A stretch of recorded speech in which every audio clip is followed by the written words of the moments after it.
And who better to have than Dan Brulé, right? Yep. Yes, on this podcast. And today we're going to talk about many very interesting things that are going to help men become more high performance. So Dan Brulé, can you please just give the audience a quick background as to your story, so they know who you are? Yeah, well, I'm a student of the breath. It's the only thing I've really been doing since I went into the military in 1970, and deep sea diver and underwater rescue.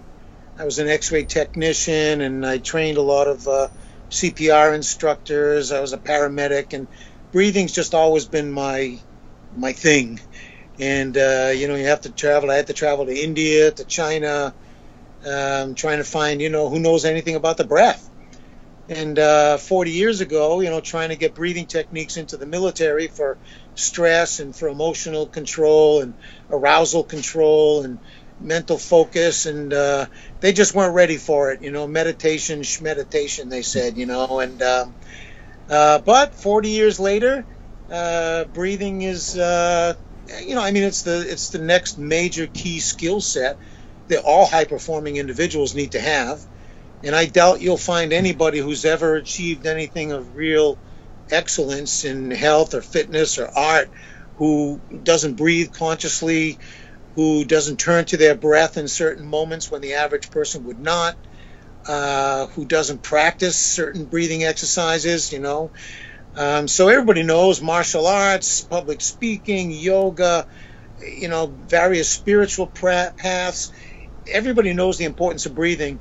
So my life has been about, gleaning from all these rituals and dogmatic and approaches in yoga and pulling out the essence of the breathing techniques and the breathing exercises and overlapping that into science. So, how much of it is woo-woo and how much of it can you actually measure and make a damn difference.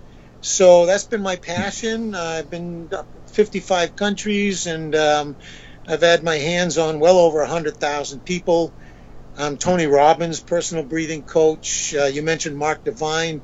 We've done a lot of stuff. He brought me into his Unbeatable Mind retreats, and I do breathing stuff for his people. And so, yeah, I'm like the breathing guy. And now, breathing's entering the mass mind in a big way. So I'm kind of like, people start to go, wait a minute, what about that guy 40 years ago? Is he still around?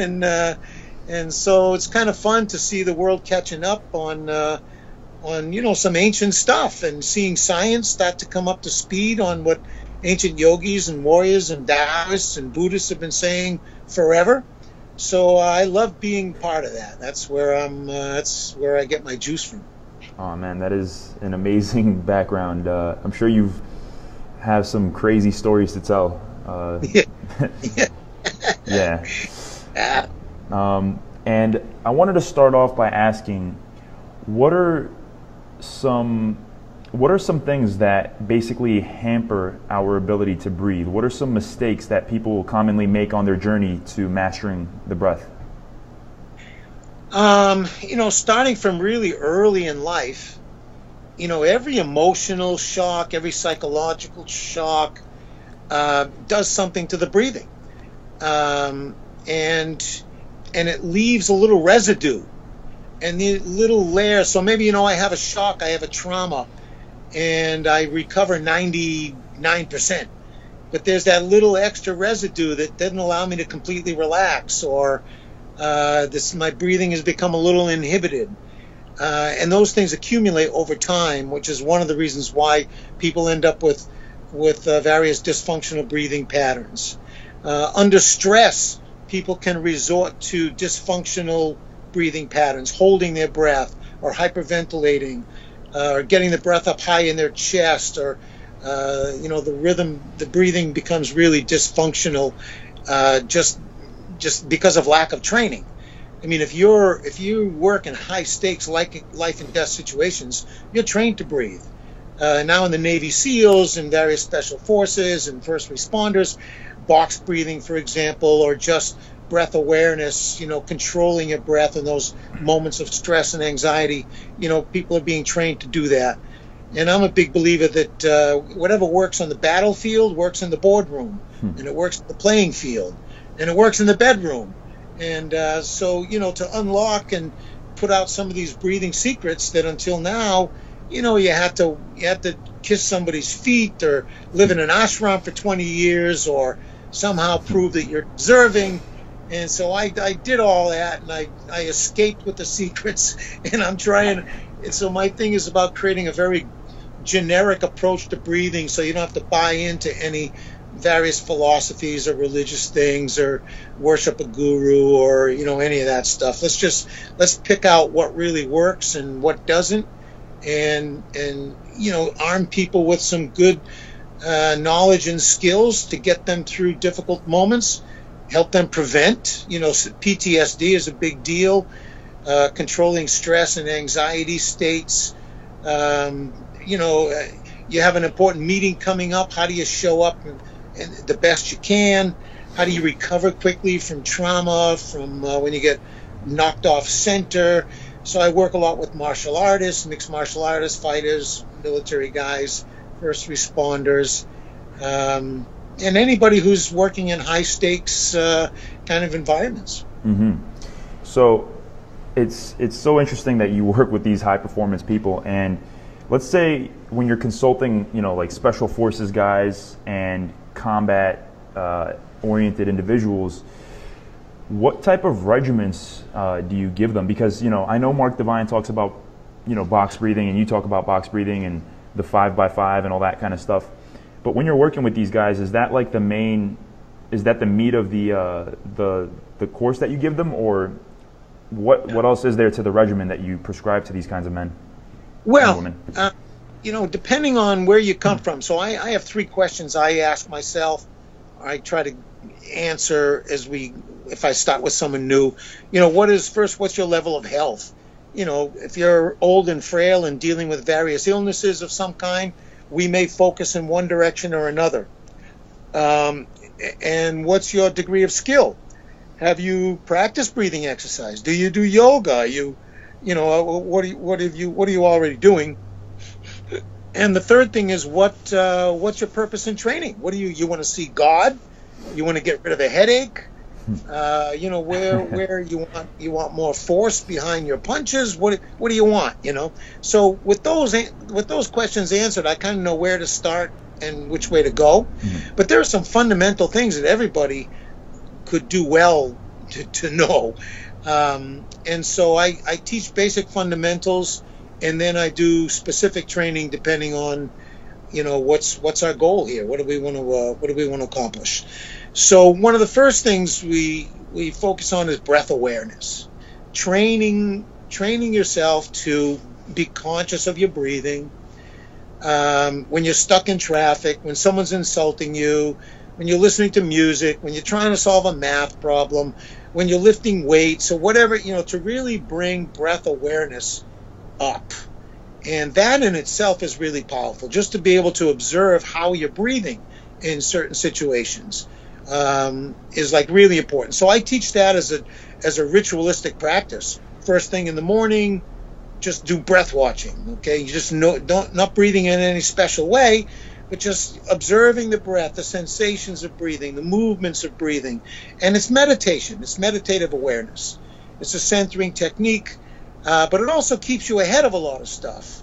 So if you observe your breathing in the morning, 5, 10, 15, 20 minutes, do it again at night, you're developing a relationship, you're becoming more conscious of your breathing. And then I encourage people to turn to their breathing in different moments. How are you breathing in certain situations, and just bringing more awareness to the breathing. And then the second part of it is conscious breathing, where you give the breath a certain pattern, you breathe with a certain intention, you regulate the breathing, you control it. And there's a whole bunch of breathing exercises and techniques. There's a few basic ones that we start everybody off with. And I encourage, if you read in my book, there's a lot of approaches to breathing. I give people a bunch of stuff to try, and then say, okay, well, what's your favorite out of here? Let's do more of that. What do you really enjoy, and what's challenging? And I train people in both those directions. So if something's really comfortable and enjoyable and pleasurable, double down on it and really practice it. And you look where your limits are, and you train in the direction of challenge. So it's very personal. They're universal stuff. If you got a belly button, certain things you can predict. And then we have individual kind of, we have individual lifestyles, individual physiology, psychology. And so we tweak and refine, and we get specific about personal breathing practices with each person. Got it. And more specifically then, let's say for the warriors of modern society, Mark Divine talks about, I heard him say that he tries to get his guys to like breathe in for, box breathing for like 22 by 22 and stuff like that. And that, I tried that, and it's so hard, and I don't even see, I don't see how that helps, because it's like, how the hell are you going to breathe like that when you're freaking having bullets fly through you? So what benefit, what effect does mastering your breath to the ability of taking in, a 22 by 22 box breathing session? Yeah, well, that's, you work up to that, obviously. And, it's training. He has a great concept, I'm glad you mentioned about, called threshold training. So some people can practice certain like really slow breathing techniques, but only for a couple of minutes or only for 2 or 3 breaths, and then they got to recover. I like his concept of threshold training, that you're talking 12, 10 to 15 minutes to really see if you can stay with the breathing pattern. And what you're talking about, very long, slow breaths, 2 breaths a minute, 1 breath a minute, 1 breath every 2 minutes. The value of that is dealing with all of the discomfort that comes up. Panic, tension, negative thoughts, limiting beliefs. So when you force yourself to tolerate, this avalanche of internal sensations of discomfort, you're getting a handle on what's going to stop you anywhere. I mean, it's not the external situations are rarely what causes the problems. It's our internal reaction. So breath holding and hyperventilation, which is on the other end of the spectrum, allows people to deal with their internal reactions, which are the things that are going to do you in, ultimately. The guy you're fighting doesn't do you in. Your lack of mental toughness or your internal chaos is what's going to do you in. So to answer your question, the value of that kind of training is that it puts you right up against internal distractions, we could call it, that could, graduate to panic. And being able to tolerate those and get comfortable with those, you're way ahead of the game. So that's the rationale in that. And to develop this physiological control, to be able to lower your own blood pressure, to slow your own heart rate down, is really useful. And so that's the value of it. He only really works with the breath holding aspect. A lot of that training is all about control. And so box breathing is all about control. You control the inhale, you control the pause, you control the exhale, you control the pause. So that's that square breathing. But it's control. And so that's one side of the spectrum. On the other side of the spectrum is hyperventilation, where you literally hyperventilate and you bring up all these symptoms of hyperventilation and you learn how to tolerate them. And because when you hold your breath, it brings up a whole package of feelings. And when you hyperventilate, it activates a whole different collection of feelings and sensations and reactions. So you cannot help but grow if you use the breath in those 2 directions and gently and gradually get comfortable with more and more intensity. And so then you got less and less on the inside that's going to trip you up, less and less on the inside that's going to do you in and distract you in moments when you can't afford it. and hijack you when it's not convenient. So that's the real power and the value of breath training for me is working in those two directions. Hyperventilation and breath holding. And box breathing, Mark's thing, leans in it's not breath holding per se, but it's in that direction. It's about breath control. Right. So breath control is self-control. Breath control is emotional control. Breath control is physiological control. Breath control is mental control. So the breath is the ideal tool to develop all of that emotional state management, mental state management, situational awareness, arousal control. It's a no-brainer, guaranteed way to develop that mental toughness and all that arousal control stuff. Right. So now that I understand a bit more about that, that's a very good insight, by the way. The threshold training and all that, and how mind control is breath control, emotional control is breath control. And when it comes to hyperventilation, because you say that breath control is learning how to just control the panic and everything and still maintain that sequence. So what is the value of hyperventilation then, if in the opposite sense? Well, one of the dysfunctional breathing patterns that people click into under stress is over-breathing. They don't even realize they're over-breathing. And when you over-breathe, you're blowing off too much CO2. So you're actually creating an acid-base balance disorder without realizing it, because carbon dioxide is an acid. So if you are blowing off too much CO2, you're tipping your pH in one direction or the other. If you learn how to tolerate high levels of CO2, that's a whole different story. You're tipping your pH in another direction. So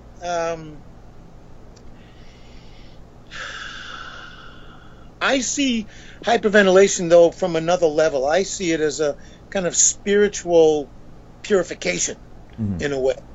It's impossible for me to really trigger the symptoms of hyperventilation now. I mean, I guess I could, but I'd be at a loss to know how. I can breathe as deep and as fast as I want for as long as I want, and I don't trigger the typical hyperventilation symptoms where, 20, 30 years ago I did. So something has happened in my system that it adapts, it adjusts. I've learned to tolerate lower levels of CO2, higher levels of CO2. And so taking that whole breathing thing to the next level, beyond just physiological level, is this whole energy level, prana, chi, ki, life force, spirit. And so breath is spirit training, No coincidence. Respiration, inspiration, expiration. The root word is spirit. So when it comes to the warrior spirit, or a loving spirit, or compassion, and the Buddhist spirit, the breath is a key in becoming more heart-centered.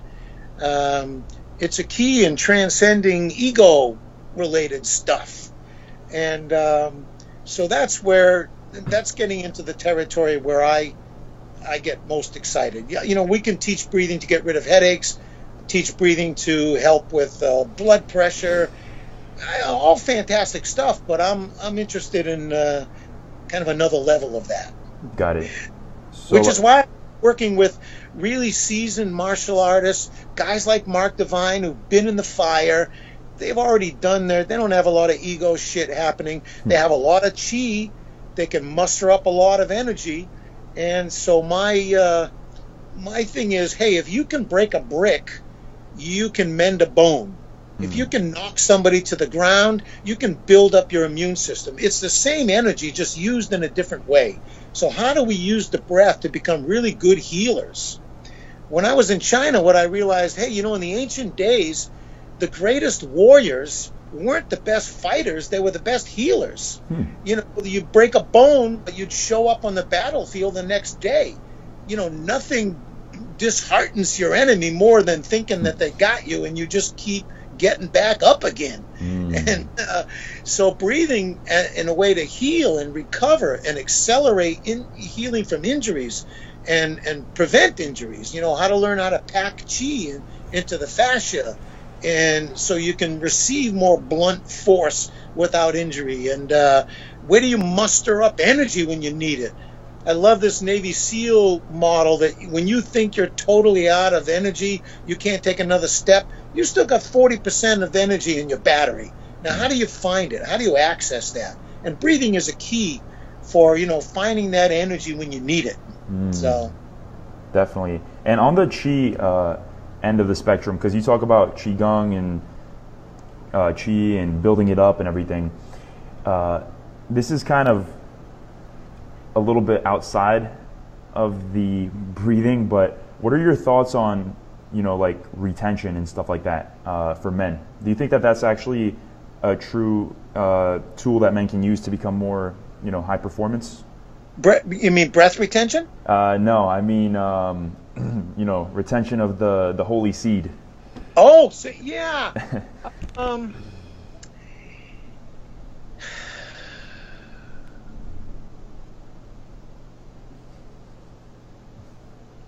I think there's something to it, but it's not a big a deal as some religious traditions make it out to be. I personally, I can't say that I could vouch for the abstinence thing.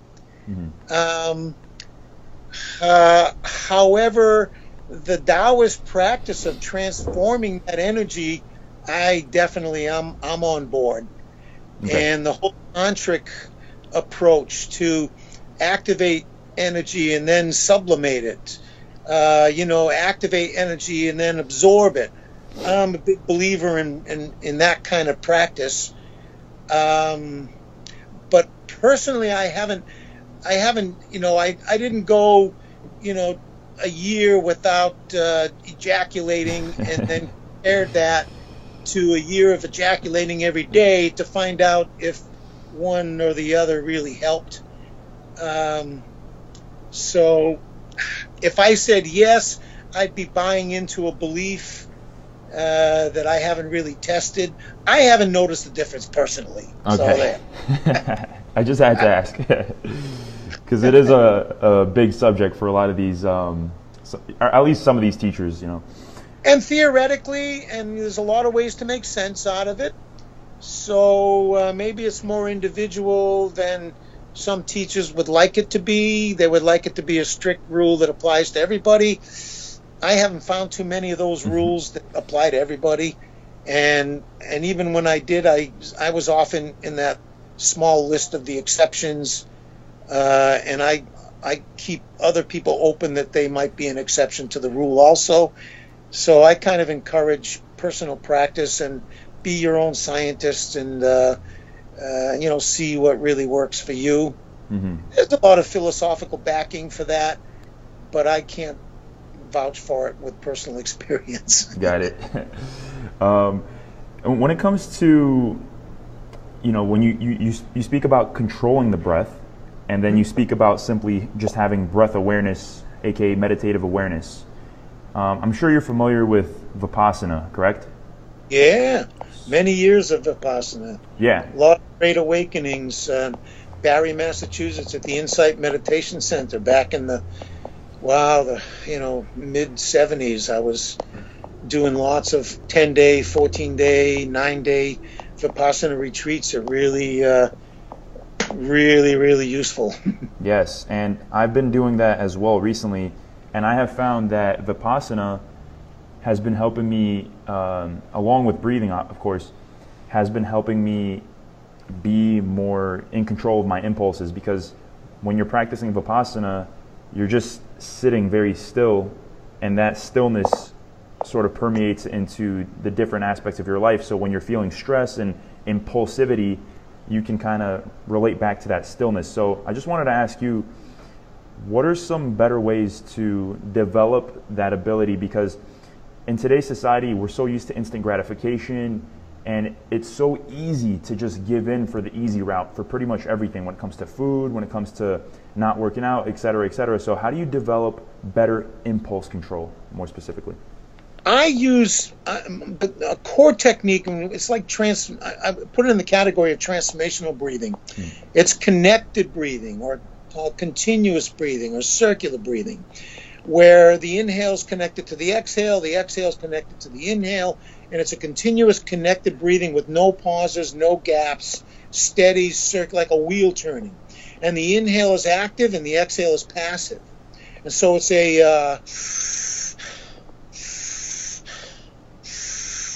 and just staying with that, and that activates all kinds of feelings and sensations, and then you practice just sitting through them. You use the breath to activate all these reactions in your system, and then you maintain the breathing rhythm. So what you end up doing is you end up breathing into, through, and out the other end of something that would normally stop you. So for me, that's the most powerful training. And even people who've done a lot of breathing techniques around breath control, like Mark. I mean, the very first time I worked with Mark, he got it. I mean, he'd been practicing box breathing for 15 years, all about controlling. But when you bring in this other kind of breathing where you control the inhale, but the exhale is reflexive. Control the inhale, and the exhale you just let go and get out of the way. So it's an active inhale and a passive exhale, where you do the inhale, but then the exhale you get out of the way. And bringing in that little piece of relaxation made such a huge difference. And I'll tell you, it was like within 5 minutes, the tears were starting to come from his eyes. Within 10 minutes, 15 minutes, he was in ecstasy. And when he came out of the session, he said, "Wow, man, I really got it." He said, "The control is about power. The relaxation is about peace." And that combination of peace and power, if you can be completely relaxed and clear and still, and at the same time full of energy and charged, you're one dangerous son of a bitch. I mean, it's that combination of peace and power, of this internal stillness and this explosive force.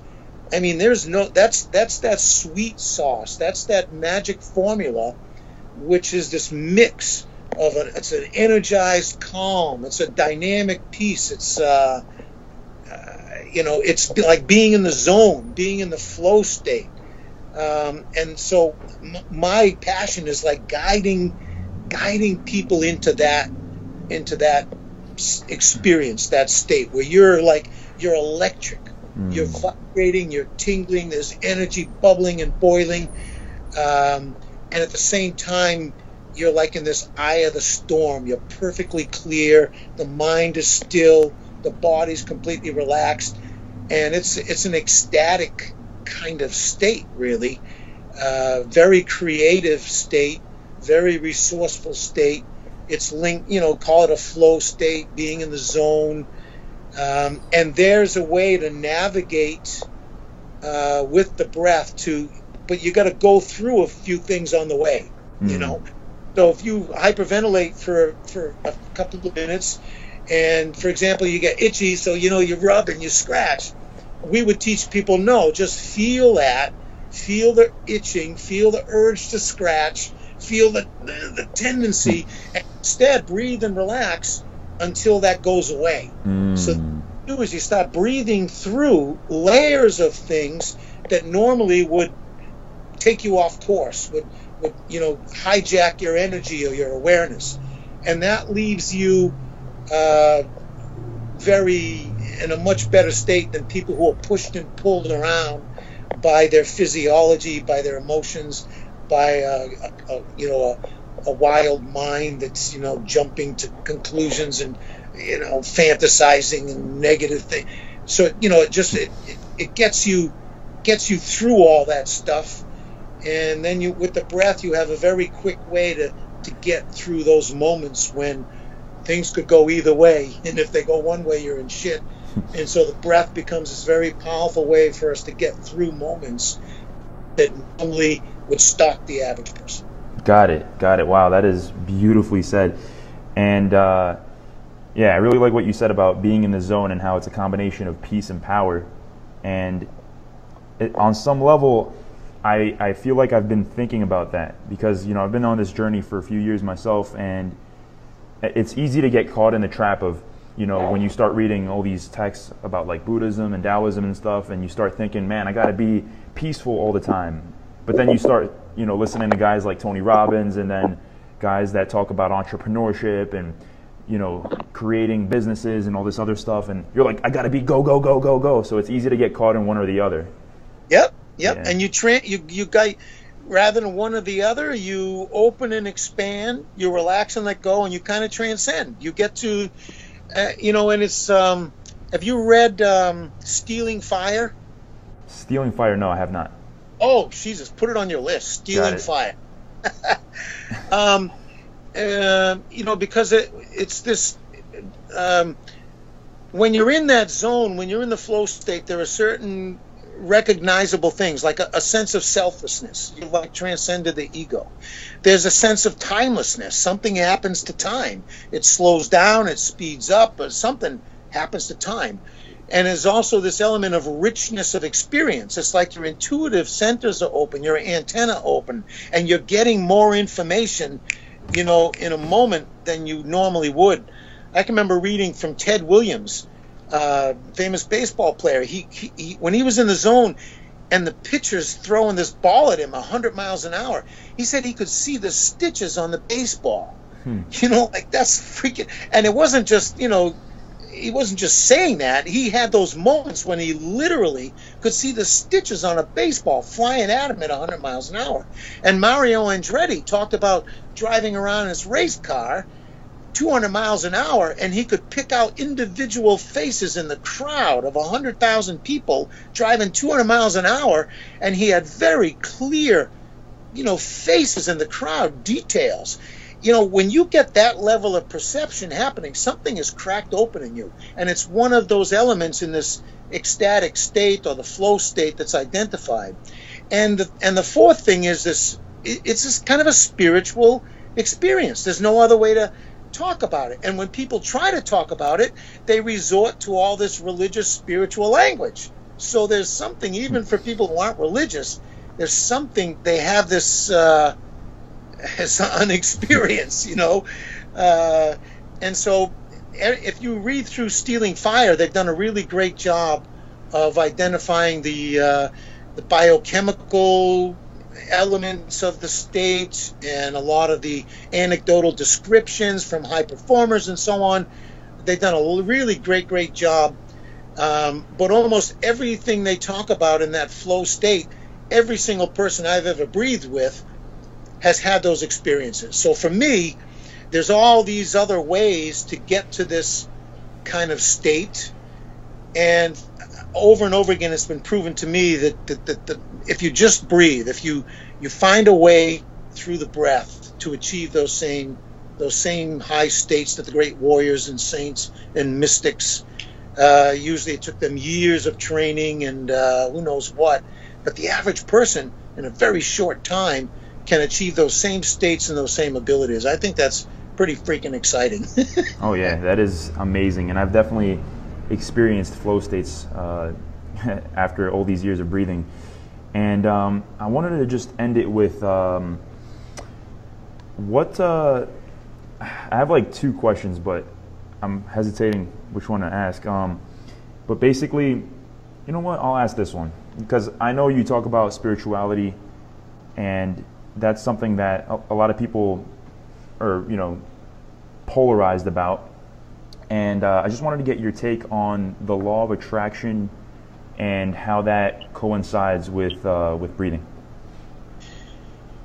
Yeah, well, I think my philosophy, my understanding is the mind gets its creative power from the breath. In the same way that the body gets most of its energy from breathing, we get energy from food, from water, so on. But breath is the main source of energy. It's also the main source of energy for the mind. So I think the mind gets its creative power from the breath. And when you combine breathing and intention, you have real creative you've unlocked a real creative force. If you combine breathing with affirmations or power statements or declarations, that's really, really powerful. And so I'm a big believer. I mean, we at the least you want to keep from slipping into negative self-talk, and oh shit, I don't think I can make it. Whoa. Okay, cancel that. I mean, at least performance degrading self-talk needs to be eliminated. And anybody, I think, who's played with this, whether it can be proven or not, it's pretty self-evident. If I'm in a negative mental cycle and telling myself, I can't do it, I don't know if I can make it, blah, blah, blah, then shit, my chances of actually making it are pretty slim. Now, just me saying, oh, I'm a wealthy millionaire and I have $1 million in my bank, and I look at my bank account and nothing changed, action needs to follow intention. Right. But having a very powerful mindset and affirmations and power statements and positive thinking, oh man, I'm a big believer in that. I don't know how anybody can deny it. But there are probably some exaggerations that all you got to do is, write 20 times that I'm a millionaire and magically you're going to win the lottery. I don't know. Yeah. But there's a lot of truth to it, but I think people kind of wish that it was easier than it actually. Yeah.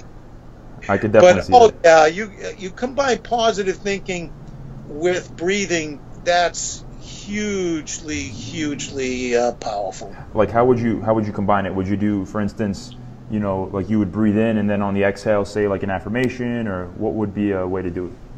Yeah, while you're breathing in, what's my goal? Let's say I want relaxation. So breathing in, I would think to myself, I am relaxed. Breathing out, I would think I am calm. I love Mark Devine's. He's got great statements. Easy day, I got this. When he's running and he's starting to get tired, he literally makes himself smile and he sings, "Looking good, feeling good, ought to be in Hollywood." Yeah. And I mean that it has the power to we can uplift ourselves with our mind. I have no doubt about that. Mm-hmm. And I've had moments when I didn't think I would make it, and some guy came up on the side of me, and just breathing together and psyching each other, and we got through. So there's something to that, and we do attract. We attract. I'm a believer in karma. You plant certain seeds, and you're going to be harvesting certain fruit. You have certain thoughts and beliefs. You're going to attract certain experiences that prove them out. So I'm on board for that. Mm-hmm. Got it. Well, and I just had this last tiny little tactical question.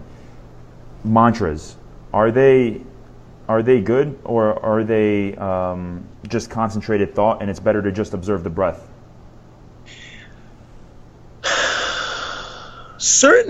The original primal mantras were related to natural breath sounds. Sum ho sum, om. I mean, you're doing something with your breath whenever you're verbalizing a mantra. And certain mantras, if you repeat them out loud, put the breath into a certain rhythmic pattern. So for even prayers, like I was brought up Catholic, and you recite the rosary out loud, for example, and so you're forcing your breathing into a certain rhythmic pattern without realizing it. And so there is a therapeutic zone, 4 to 8 breaths a minute. And even Shakespeare's sonnets. If you read Shakespeare's sonnets out loud, you're putting your breathing into a certain pattern. And that breathing pattern is either therapeutic or not. And if you think about, teams where everybody yells, "Yes, sir," together, they all just exhaled at the same time. So there's a bond that's created. And one of the secrets now, cutting edge stuff in teams, is literally breathing together, literally sharing the same breathing pattern for a few minutes, lock arms, get yourself in a circle, everybody breathes the exact same rhythm, and it creates this energetic connection that's kind of mind-boggling. If I breathe if I got a 4, 5, 6-man team and we all breathe together for 5, 10, 15, 20 minutes and then we stop moving about, we got this intuitive connection that we've just really strengthened and creative. It's pretty cool. I mean, I see something and you have an urge to look that way. Somebody else suddenly feels something and my attention goes to them.